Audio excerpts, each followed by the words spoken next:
Fala pessoas, como vocês estão?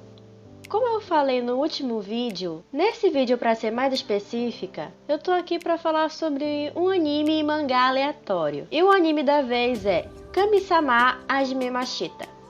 Então vamos ver o que esse anime tem a nos oferecer.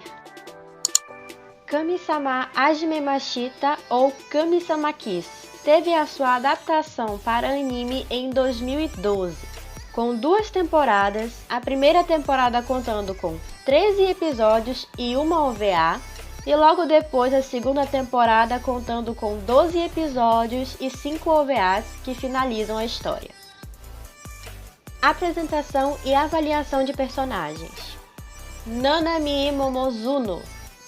Nós somos apresentados a essa personagem no momento em que ela não está passando por uma fase muito boa. Como o pai dela é um homem completamente endividado, Nanami acaba sendo expulsa da atual casa onde ela mora e acaba encontrando um homem na rua que dá um endereço de um lugar onde ela poderia ficar e completamente desnorteada ela acaba aceitando. Na verdade, ela não tem escolha nenhuma, até porque ela não tem para onde ir. E esse homem misterioso até então acaba mandando ela para um templo. E lá ela acaba acidentalmente se tornando mestra do Yokai Tomoe e acaba se tornando também deusa da terra.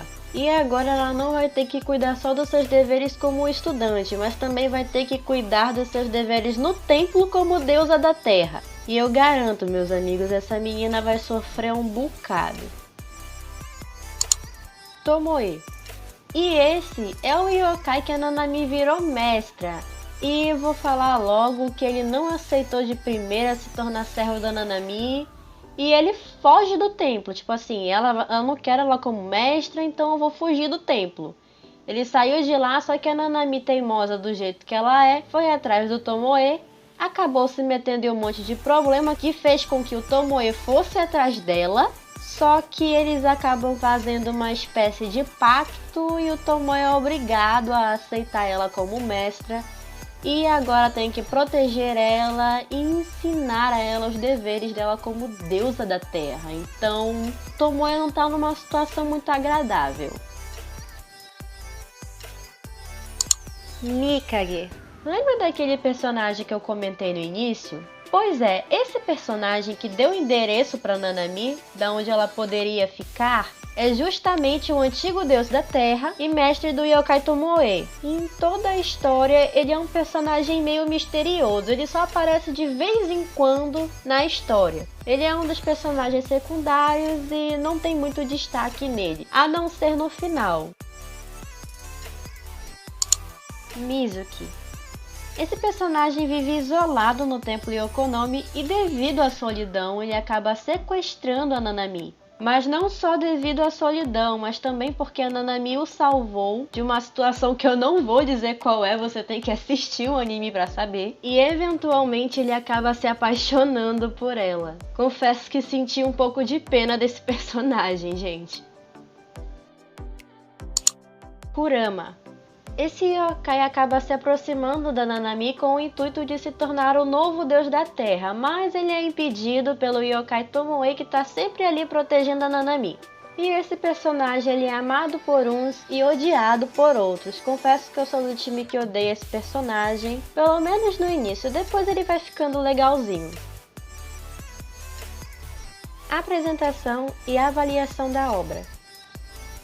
Como eu comentei antes, eu vou ler a sinopse primeiro e depois eu vou dar a minha opinião sobre a obra.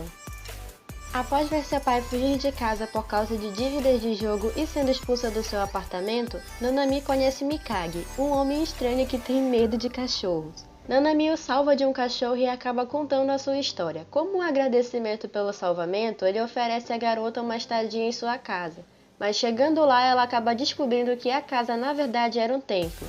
E agora ela acaba tendo que cuidar do templo, tendo um monte de responsabilidades que não entende, perigos que ela não sabe e formando um contrato que ela pode acabar se arrependendo ou não no futuro. Bem, agora vamos aos meus comentários. Esse é um daqueles raros animes de romance em que ele adapta toda a história do mangá. Ele não adapta só uma parte e depois você é obrigado a ir lá no mangá para saber como termina. E ao meu ver, eles conseguiram fazer com que o anime não ficasse num ritmo muito lento e nem muito acelerado. Então ficou naquele meio a meio, ficou em cima do muro. Não ficou uma coisa muito cansativa. E eles conseguiram trabalhar bem o romance e a interação dos personagens principais com os outros personagens secundários. Então não ficou uma coisa chata, pelo menos ao meu ver. Comparação da obra original com o anime. Kami-sama, sua obra original, possui 149 capítulos mais um extra. E o anime possui também, contando com as 2 temporadas de suas OVAs, 31 episódios. Em relação à adaptação, na minha humilde opinião, o anime consegue captar bem a essência da obra original. Claro que o anime e o mangá têm as suas diferenças, mas não é nada que prejudique seriamente a obra.